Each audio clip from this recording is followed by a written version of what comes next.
comments to 3 minutes. We have an egg timer here. And I'm going to have to stop testimony at the end when the egg timer tells me to. But some of you, I hope you can do even better than that. Most points of view can be explained in a minute and a half if you use carefully chosen words. Because we have to try to have as many people who want to speak get a chance to speak.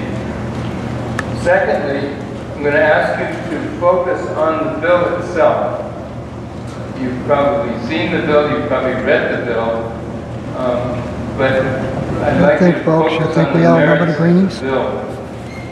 We should try not to get too broad on this. We have a limited time for that as well. And finally, if you can avoid it, please don't repeat what somebody else has already said. I represent the towns of Ashland, Alexandria, Bristol, Bridgewater, and Grafton. I'm introducing House Bill number 580 for your consideration. This bill is of great concern for my constituents in the Lakes region, especially in the Newfound area. Briefly, I'm going to touch on the bill for people who do not have it or have not seen it. Only one paragraph. Moratorium windmill turbine plants, electric transmission lines project.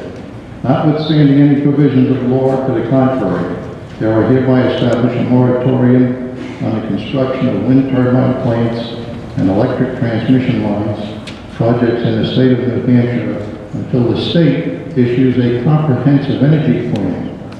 The Site Evaluation Committee established in RSA 162H:3 shall issue no certificates for wind turbine plants and electric transmission line projects under RSA 162-H while such moratoriums are in effect. Effective date, this shall take place upon passage. Windmills for wild meadows.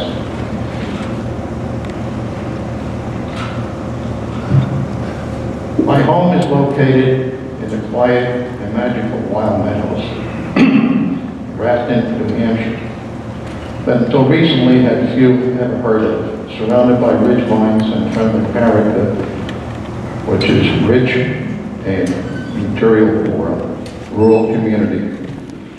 We drive about 45 minutes everywhere. When I grew up there, I traveled many places and finally chose this place to live in the community for its unspoiled, simple, rugged way of life. If you know Wild Meadows, it's not likely that you've heard of the lovely Wild Meadows Brook that laps down the mountainside by our home, nor is it likely you heard of Grant's Pond. It is the best little bass hole in town. You probably didn't hear about the Wild Meadows that explorers discovered, giving it its name at the time. That remains unspoiled even today. Nor have you probably heard of the rugged Mount Melvin, the highest peak in our land, rich on our beautiful, majestic mountains on both sides of the meadows, which are leaves to be blown up. Roads have been engineered and cut into their sides, and raw earth upturned to the streams of pristine waters. Our serpentine straightened out and widened to accept the heavy loads of turbines and machinery. Our quiet country meadow is proposed to be a wind project, which I and many others will have to live in. The complexity of the problems of this project posed to our town and community are staggering, and we have no voice. This is from April Duggan, Wild Meadows Road. And for the record, my name is Richard Sampson, 804 Piper Hill Road, Stewartstown, New Hampshire.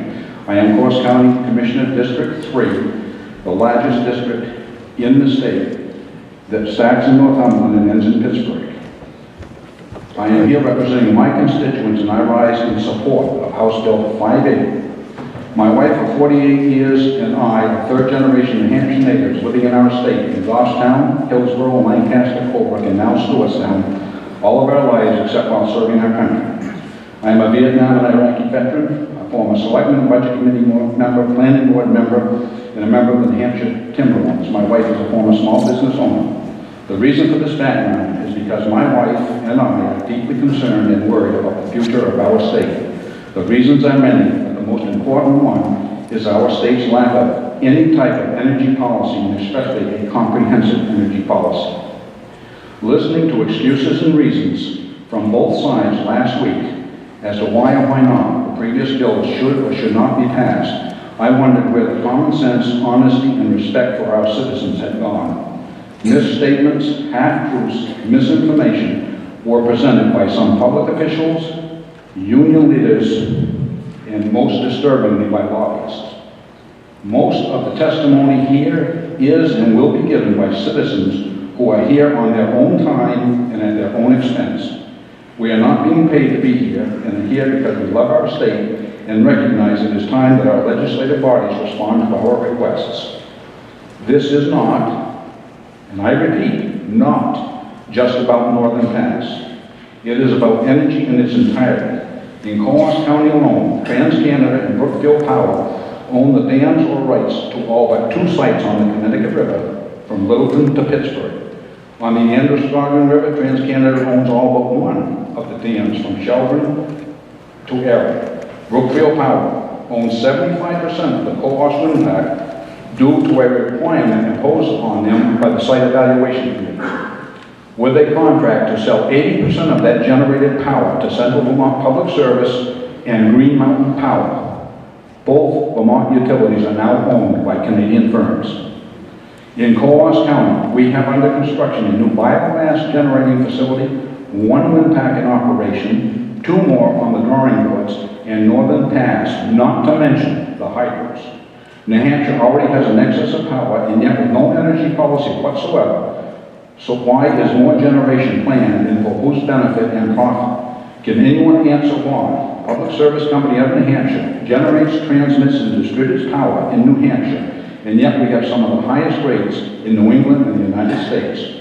Is it because the PUC is controlled by retired or former utility employees? Is it because the Site Evaluation Committee is comprised of department heads? These appointed, not elected officials cannot possibly have our state's best interest as their primary obligation and responsibility.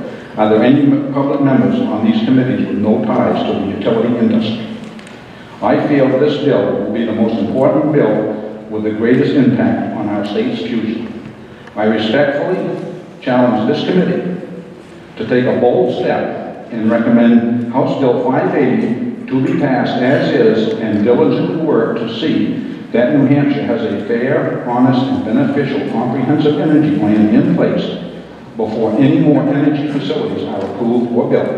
And if I may, Mr. Chairman, as I close, read this quote from a very close and respected friend and New Hampshire native that loves our state as much as any of us here today, and I quote Wayne Montgomery from Staunton, New Hampshire, a University of New Hampshire graduate. We are in the middle of being surrounded in the North Country by several special interest groups who know a better way to help us live our lives, but in each case it appears to be more for their personal gain than for our real welfare. It appears that the combination of people who set public policy, politicians, and special interest advocates have got the uninformed John Q. public overwhelmed with misinformation that promotes their agenda for their respective monetary gains. I have a favorite way to express my view, which is, we are being led in this state by intelligent people who have little wisdom. That is why we are here today. Mr. Chairman, I would gladly entertain any questions of you or your committee. Thank you. Are there any questions from the people? Thank you very much. Thank you, Mr. I'd like to call on Doug Patz.